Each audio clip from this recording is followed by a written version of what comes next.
Computer.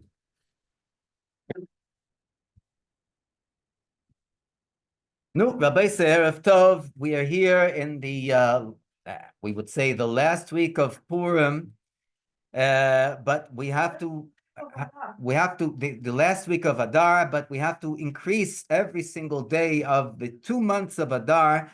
And this is a reminder that we still have to increase even after Purim. And even as we come to the 23rd day of Adar Sheni, we have to keep on increasing, just as the Rebbe says, just as we see the days of the month increase one day after the other, even though we're after Purim. And therefore, we have our music, Bezrat Hashem, and we will have a story.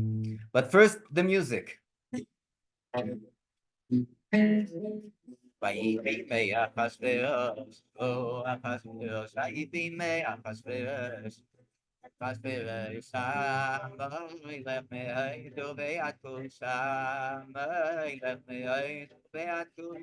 שבע ועשרים ומי המדינה, שבע ועשרים ומי המדינה, ויהי אחשוורוש, הוא אחשוורוש, ויהי אחשוורוש, הוא אחשוורוש המלך. המלך מאידו ויעקב, שבע ועשרים ומי המדינה, שבע ועשרים ומי המדינה, שמי שנכנס לדם, שמי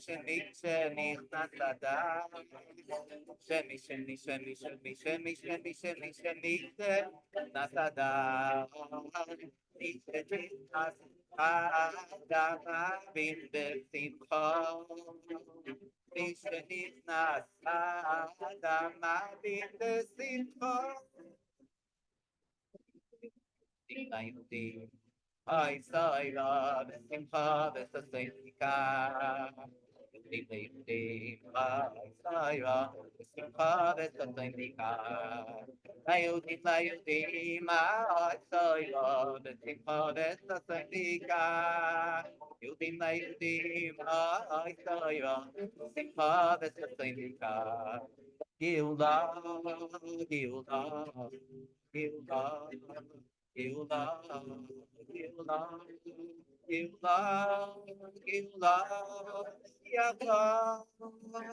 אני מאמין באמונה שלמה, בביאת המשיח. אני מאמין, אני מאמין באמונה שלמה, בביאת המשיח. אני מאמין. גאולה, גאולה,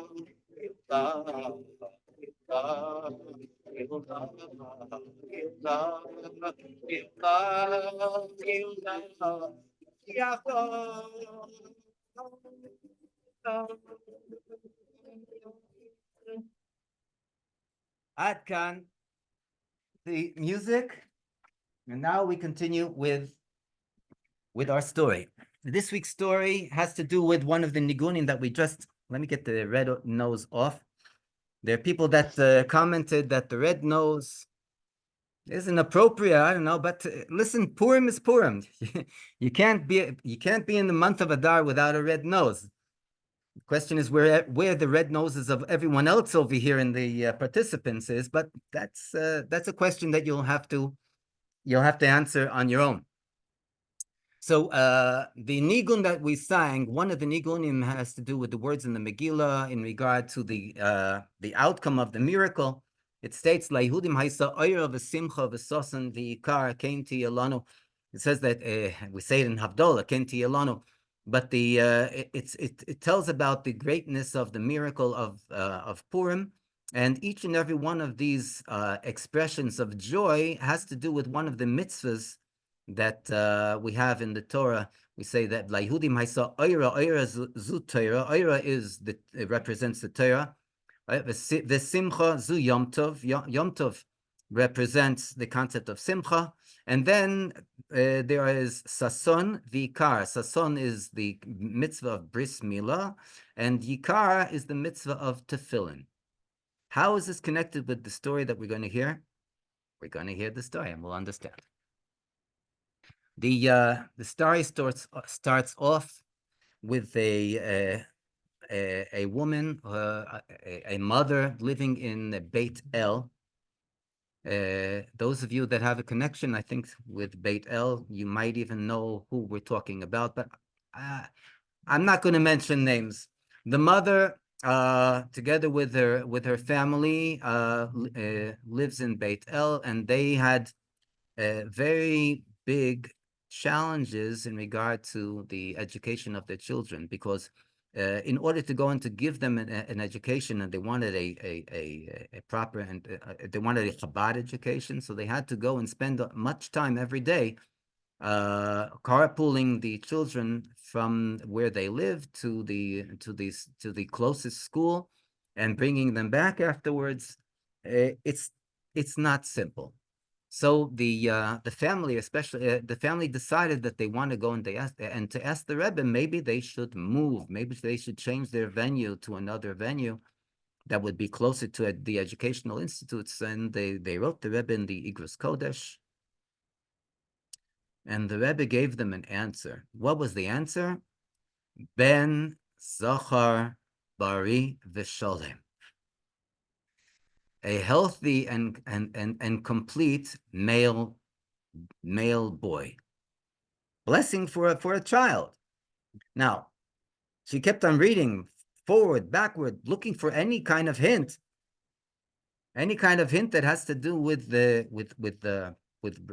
relocating their venue, moving to another place. The Rebbe doesn't speak of anything, only this blessing about a healthy and complete male boy. But this, without us understanding, but now we will, this tickled the mother pink.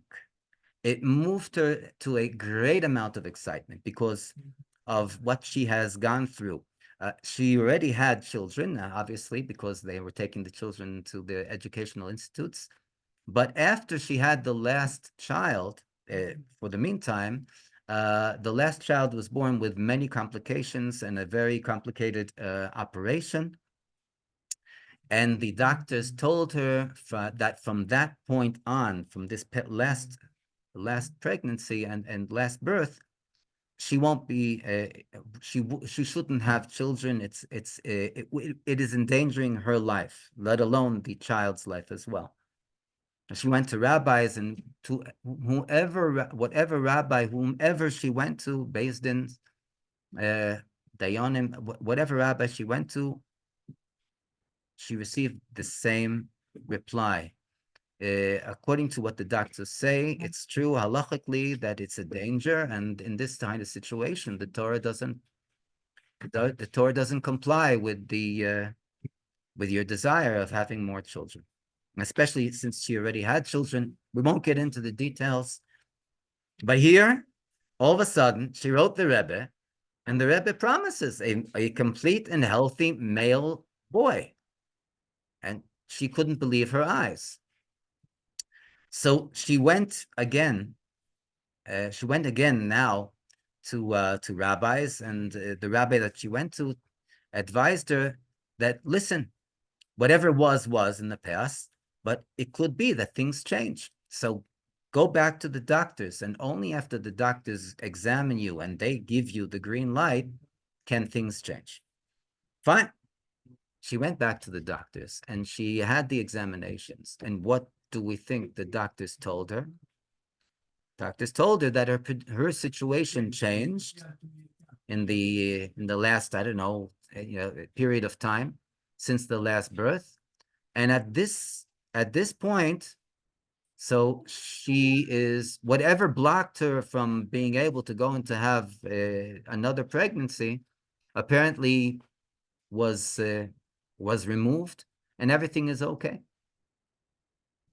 She was very happy to hear this, and they continued their life, and it came to a point where at this time she was allowed to go into progress with another pregnancy, but for some reason from heaven she wasn't given the ability to go into to fall pregnant.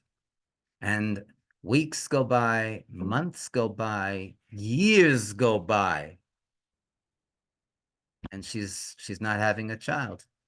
And she was really, really totally connected to the answer that the Rebbe gave her. But after such a long time, people tend, with all the great belief and trust, the people tend to give up, just to raise your hands and make an about face. Not this woman. While she was going through different material, for Shabbos, weekly material, she sees that there's an ad.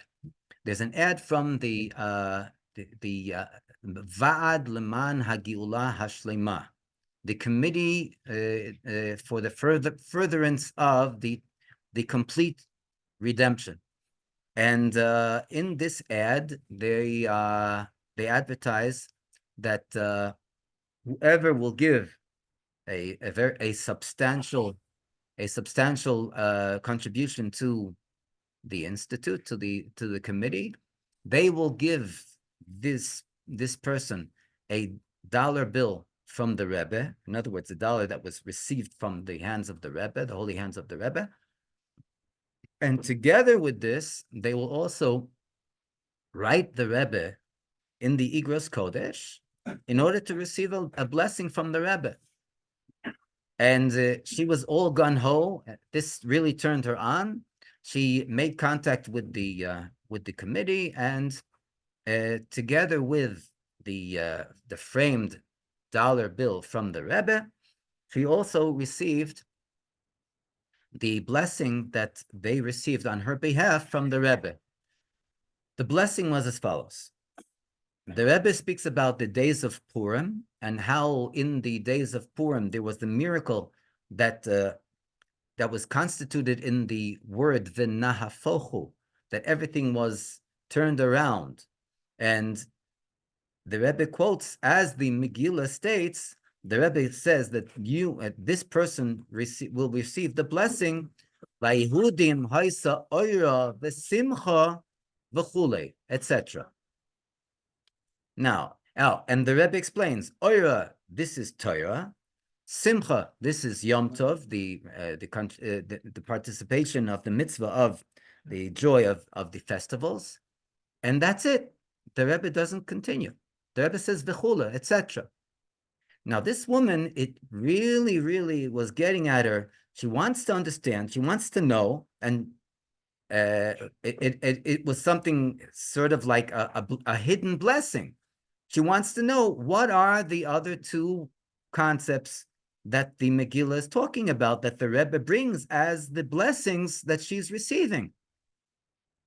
She went and she opened up a few books, or maybe she went online, and she finally found that the other two words, the next word after simcha is what? Sason. What does sason stand for? For bris milah, for a circumcision, the mitzvah of circumcision, brit milah. And now she is like eyes closed and 100% homed in, focused on the fact that she's going to have a baby boy. After so many years that the Rebbe already promised her, now she's going to have the baby boy.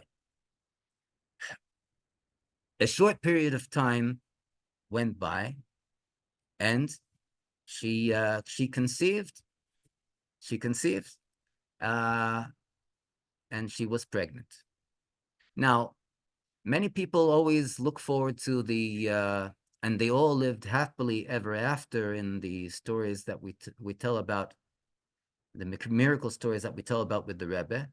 And in this story, yes, they do live happily ever after, but I want to prepare everyone, because the way to the happily ever after is not that smooth, to say the least. The woman fell pregnant, and she was very happy.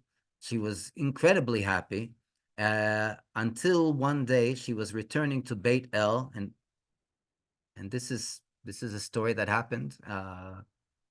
You can look it up in the news. And waiting for this woman at the entrance of Beit El was a terrorist. and the terrorists shot at the woman's car. The woman, the mother, was miraculously saved. Her life was saved, but due to the trauma, the traumatic experience of the body of the mother, unfortunately the baby was lost. This was the baby that she was waiting for. This was the baby that the Rebbe promised her. This was the baby that was mentioned in Sason, that she's going to have a Brit Milah. This baby, unfortunately, Hashem should watch over us and watch over everyone, was lost. Rahman Litzlan. But she didn't give up hope. This is an unbelievable Amazonic woman that has no buffer zones, nothing that holds her back. And she continued to try to conceive again. She fell pregnant. But this baby, the pregnancy didn't hold, and she lost the child as well. This is like, I don't wish, and I can't conceive of anyone going through this type of situation and holding their sanity. But she didn't give up, and she continued, and she fell pregnant again. She conceived the child. When she went to check up by the doctors to have an examination, the doctor says that the pregnancy is a healthy one, and the child is a healthy child. But then the doctors told her something that was difficult for her to receive.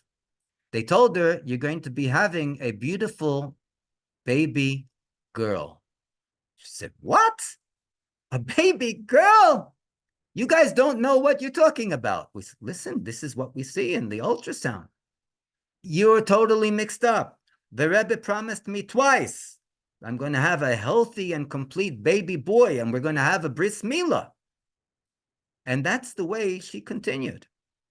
The doctors, they didn't have what to say, because, what are they supposed to answer? What are they supposed to reply?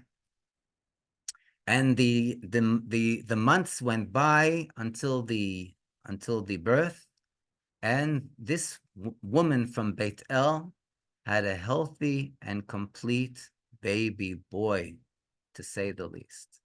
And they also celebrated the bris milah b'sha'ah tova u'mutzlachas, in a good and auspicious time. They all lived happily ever after, but we shouldn't have to, no one should have to go through what this woman went through in order to reach home base. And Hashem should hear our prayers at this moment, that we are going through all these challenges and all these trials and tribulations, the war in the south and the war in the north, and Rahman al-Islam. Everyone here in Sfas hears all the planes, day and night and day, the planes going over our head, and helicopters and whatnot, and Hashem should watch over us. This is what we are asking Hashem. First and foremost, that there should be a complete and immediate, triumphant victory of all the armed forces and the security forces, not only in Eretz Yisrael, but in the entire world, because the dangers that lurk are not only here in the Holy Land, but all over the world, as we are well aware of. And second of all the wounded. And we're not only talking about those that are physically wounded, but there are unbelievable amounts of people that were wounded mentally.